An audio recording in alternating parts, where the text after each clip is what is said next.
সবুজ শ্যামল একটি গ্রাম, পাহাড়পুর। গ্রামটির চারপাশেই বন জঙ্গল আর প্রকৃতির অপরূপ সাজে ভরা। এই গ্রামেরই একটি ছেলে, নালু মিয়া। তবে সবাই তাকে নালু পাগলা বলে ডাকে। নালু মিয়া যেন এই পৃথিবীতে বড় একা। জন্মের আগে হারিয়েছেন বাবা এবং জন্মের পরেই মা। না আছে কোনো আপন, না আছে কেউ পাশে। নালু মিয়া সারাদিন পাড়ার ছেলেদের সাথে খেলাধুলা করে। কেউ কিছু দিলে খায়, না দিলে না খেয়েই যেখানে রাত হয় সেখানেই ঘুমিয়ে যায়। একদিন গ্রামের এক মোড়ল ওই পথ দিয়ে যাচ্ছিলেন। হঠাৎ চোখে পড়ে ছেলেটা। অগোছালো চুল, ধুলো মাখা মুখে হাসি লেগে আছে। একা একা বসে কি যেন ভাবছে।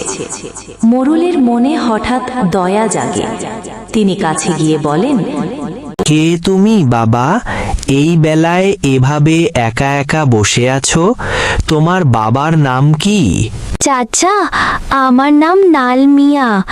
সবাই বলে নাদু পাগলা। আর আমার বাবা মা জন্মের পরে দেখিনি।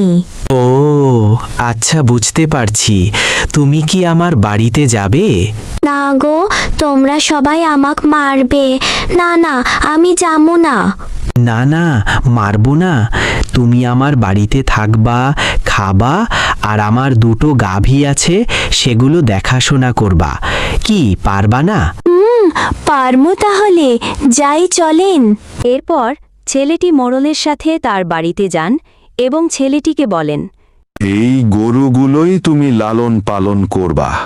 কি পারবে না? সেই থেকে ছেলেটি প্রতিদিন গরু নিয়ে মাঠে যায়। একদিন ছেলেটি মনে মনে ভাবল, আজ আমি লোকজনদের বোকা বানাবো। জঙ্গলের পাশে গরু রেখে ছেলেটি চিৎকার করে বলতে থাকে, কে কোথায় আছো গো? আমাকে বাঁচাও, বাঘে তাড়া করেছে। কে কোথায় আছো গো? আমাকে বাঁচাও, বাঘে তাড়া করেছে। ছেলেটির চিৎকার শুনে লোকজন দৌড়ে এলো। এসে দেখে কোথায় পাবে বাঘ। ছেলেটি মজা নিচ্ছে। সেদিনের মতো চলে গেল। কয়েকদিন পর ছেলেটি আবার চিৎকার করতেছিল, এ কোথায় আছো গো? আমাকে বাঁচাও, বাঘে তাড়া করেছে। এ কোথায় আছো গো? আমাকে বাঁচাও, বাঘে তাড়া করেছে। ছেলেটির চিৎকার শুনে লোকজন দৌড়ে এলো। এসে দেখে কোথায় পাবে বাঘ। ছেলেটি মজা নি। তখন লোকজন রেগে ছেলেটিকে বলেন, এই ছেলে, শোনো, এভাবে মিথ্যা বলে মানুষকে ধোঁকা দাও। দেখো, একদিন সত্যি সত্যি বিপদে পড়বে। সেদিন কেউ আর তোমাকে সাহায্য করবে না। এরপর একদিন সত্যি সত্যি যখন ছেলেটিকে বাঘে তাড়া করছিল, সেই দিন ছেলেটি অনেক চিৎকার করে লোকজন ডাকেন, এ কোথায় আছো গো? আমাকে বাঁচাও, বাঘে তাড়া করেছে। এ কোথায় আছো গো? আমাকে বাঁচাও, বাঘে তাড়া করেছে। না বাঘ, আমাকে খেও না, আমাকে ছেড়ে দাও। কে কোথায় আছো গো? আমাকে বাঁচাও। বাঘ, দুনিয়ায় আপন বলতে আমার কেউ নেই, আমাকে ছেড়ে দাও। আর কেউ এলো না তাকে বাঁচাতে। অবশেষে মিথ্যে বলার কারণে জীবন গেল নাদু পাগলার। মিথ্যা একদিন না একদিন বিপদের দিকে ঠেলে দিবেই। তাই আসুন আমরা সবাই মিথ্যাকে ঘৃণা করি।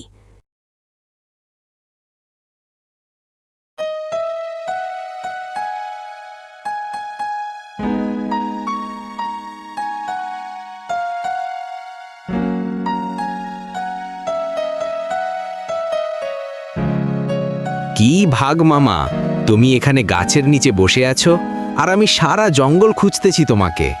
কিরে শিয়াল পণ্ডিত, তুই আমাকে কেন খুঁজতেছিস?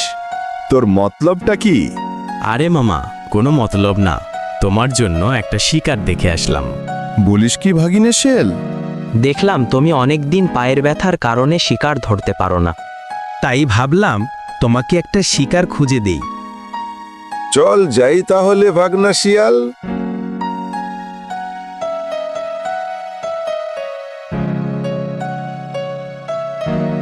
ভাগনা শিয়াল কই? শিকার বলো তো দেখি। বাঘ মামা ওই ঝোপের আড়ালে আছে। কিরে, শিয়াল দেখতেছি বাঘকে সাথে করে নিয়ে আসতেছে। আজকে তো আমার জীবন শেষ। আমার এখান থেকে বাঁচতে হলে আমাকে একটা বুদ্ধি করে বাঁচতে হবে।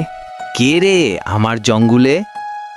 আমি নরসিংহ, আমাকে কে ডিস্টার্ব করে রে? ও, দেখছি শিয়াল মামা।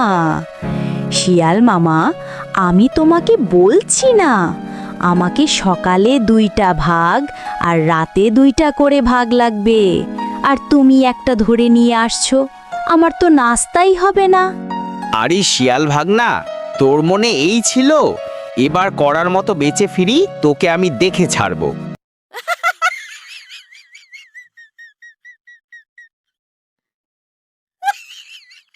যাক, শিয়াল এবং বাঘ চলে গেছে। এই যাত্রায় বেঁচে গেছি। এখান থেকে এখনই চলে যেতে হবে। ছোট্ট বন্ধুরা, এই গল্প থেকে তোমরা কি শিখতে পারলা? যত বিপদই আসুক মাথা ঠান্ডা রেখে বুদ্ধি খাটিয়ে কাজ করতে হবে, এবং অবশ্যই চ্যানেলটি সাবস্ক্রাইব করে রাখবা নতুন নতুন ভিডিও পেতে।